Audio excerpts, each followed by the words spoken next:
All right, let's jump right into this explainer. We're talking about that primal, deeply unsettling fear. You know the one. You're completely alone in your house, the lights are off, and then you hear it. An impossible noise. We've all been there, right?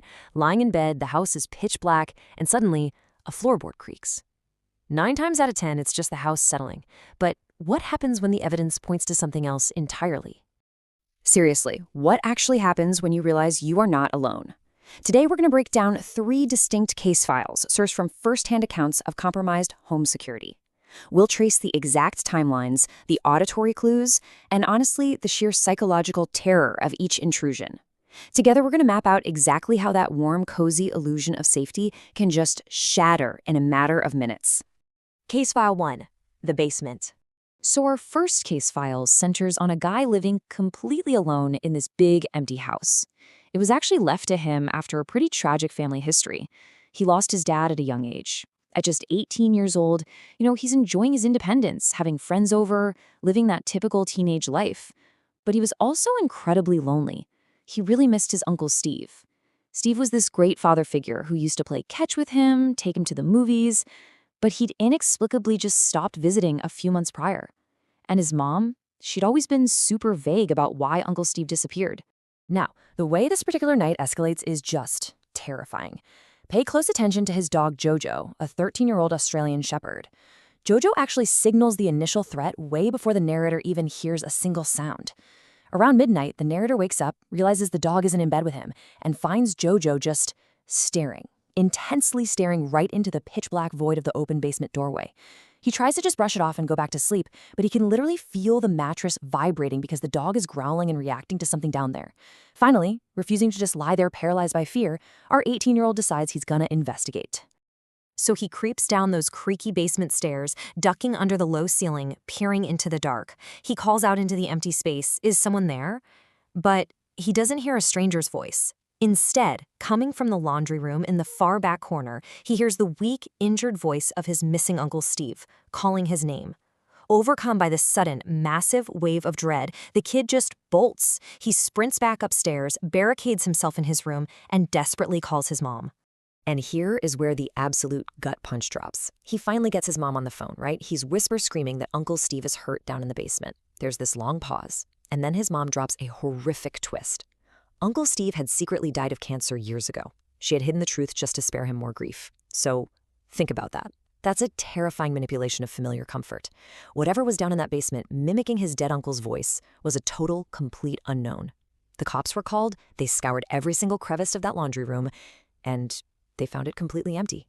Moving on to case file 2, the empty floor. Let's see how this fear builds when the threat is separated by literally just a few inches of floorboard. This is a nightmare scenario sometimes linked to frogging, which, if you don't know, is where a person secretly lives hidden inside a stranger's occupied home. In this account, we have a 24-year-old guy renting an upstairs living space in an older house. He was already resting uneasy, knowing the first floor directly beneath him was supposedly totally empty, locked up tight, and undergoing renovations by an out-of-state landlord. It's actually fascinating how our brains perform these crazy mental gymnastics to dismiss our own fear, right? It's a psychological reaction known as normalcy bias. The narrator was lying in bed, just doom scrolling on his phone, when he heard a very distinct footstep below him. But instead of panicking, he rationalized it. He blamed the sounds on old pipes clinking, the house settling, or maybe some raccoon got in. But the heavy, physical weight pressing on the floorboards told a vastly different reality. Sure, old houses pop and creak all the time, but these were deliberate, heavy steps of a full-grown person walking through the supposedly empty living room directly beneath his bed. Over the course of a week, these auditory clues escalated rapidly.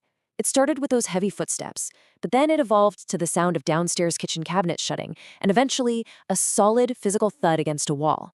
He even called the police once, but they didn't find anything. But then, physical evidence actually started appearing.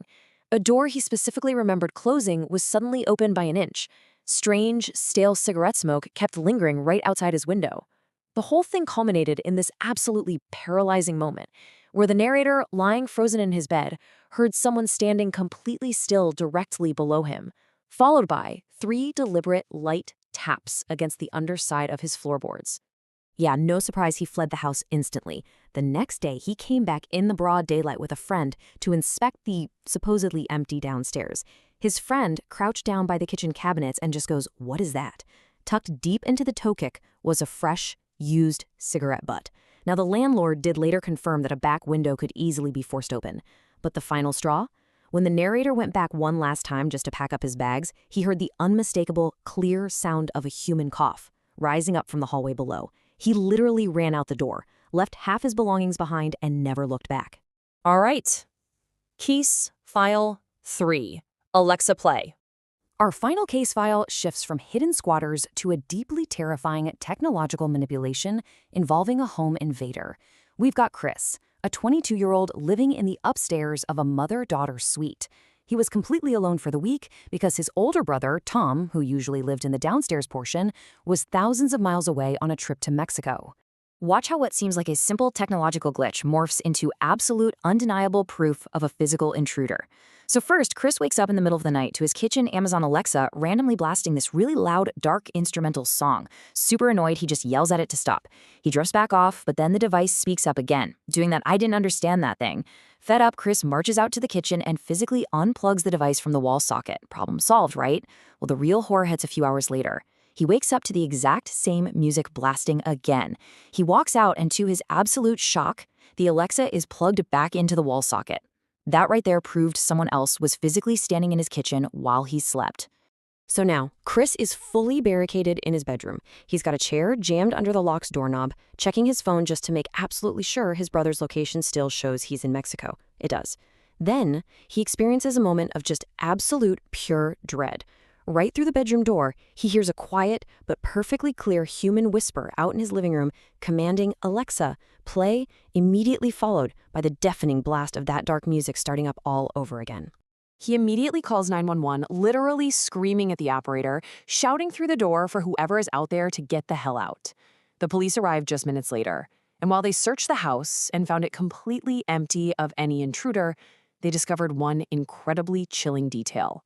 The front door, the one Chris knew for an absolute fact he had securely closed and locked before bed, was standing wide open into the night. Someone had definitely been inside, and they'd just casually walked right out. Which brings us to the lingering aftermath. So what exactly do we take away from these 3 harrowing case files? When we look at this explainer as a whole, a deeply disturbing pattern emerges. Whether it was an unexplained voice mimicking a dead uncle in a locked basement, an unseen squatter living inches beneath the floorboards casually dropping cigarette butts, or a bold intruder standing in the pitch black plugging in a smart speaker just to torment the homeowner, every single one of these cases shatters that fundamental illusion of safety. That physical barrier of your front door gets breached, and suddenly your ultimate private sanctuary basically becomes a trap. And the overarching conclusion from all 3 of these accounts is the permanent psychological aftermath. Just like Chris noted in that final story, the trauma irreversibly attaches itself to the physical space. You can literally never unhear those floorboards creak. You can never unsee the darkness of that basement door.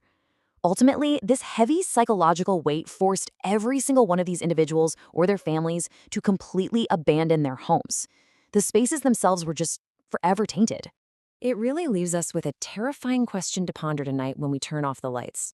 As you lie there in the dark, settling into bed, trying to convince yourself that your locked doors are enough to keep you safe, what exactly is making that bump in the night?